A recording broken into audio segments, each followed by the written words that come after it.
Hello everyone, in this TerraCycler tutorial number 16 we will see how to do a wire model with skin effect, why the resistance increases with frequency, and finally the current density in the wire versus frequency. The wire carrying a current I generates a magnetic flux inside and outside of the wire.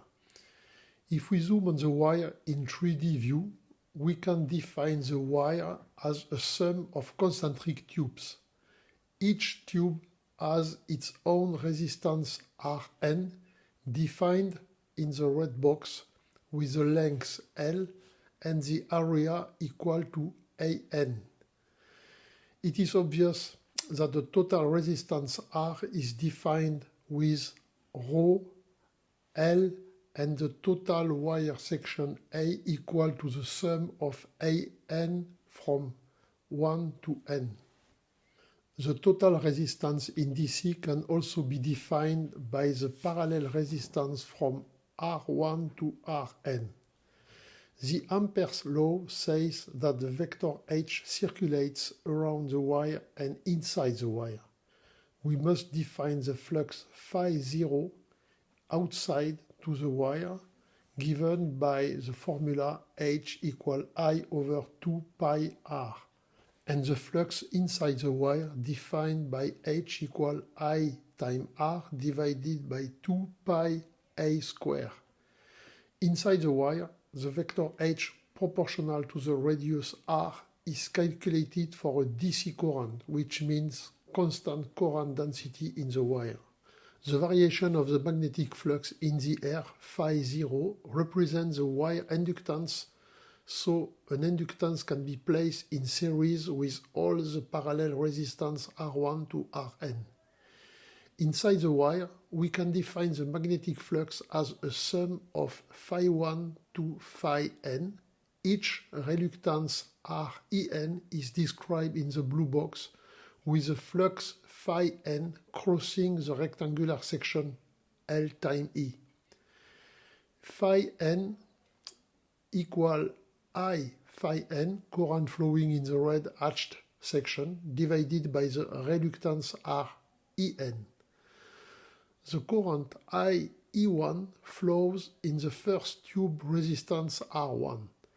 The flux phi1 will be calculated with the current located in the red hatch section, which is I minus IE1.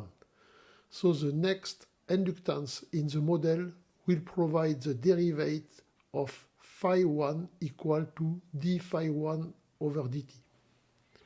The current IE2 will flow in the second tube resistance R2, and so on up to the wire center. Of course, the total current I is the sum of the IEn from n equal 1 to n. As in the TerraCycler tutorial number 14, for the eddy current model, the layer thickness must be small at the surface of the wire, in order of micron meter, and larger in the center. The phase of the vector is 45 degrees at the pulsation 10 omega. But at the pulsation of 40 omega, the phase is still 45 degrees. This means that the zero-phase vector module will increase versus frequency as the 90-degree vector. But the zero-phase vector looks like a resistor with variable module versus frequency. This is why the resistor change versus frequency known as skin effect. All vectors are proportional to the square root of the pulsation omega. The 90-degree phase vector is related with the eddy current coil, and the 0-degree phase vector is related with the skin effect increases the resistance. The skin effect is defined with the distance from the surface where the maximum current density on the wire surface is divided by E. For a frequency of 50 Hz, this value is around 1 cm, which means a diameter greater than 2 cm will not reduce the resistance, because the 50 Hz current will not flow in the center of the wire if the wire is greater than 2 cm.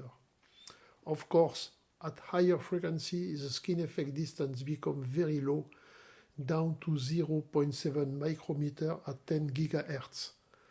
Up to now, the linear curve of the vector h equal to I times r divided by 2 pi a square was calculated for a DC current with a constant density in the wire.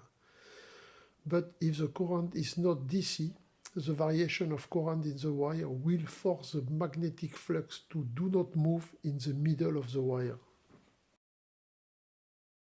I want to thank you for your attention. On my next Thierry Séquard tutorial number 17, we will review how the natural magnet exists on Earth, and we will do a summary of the 19th century invention. See you soon and stay tuned.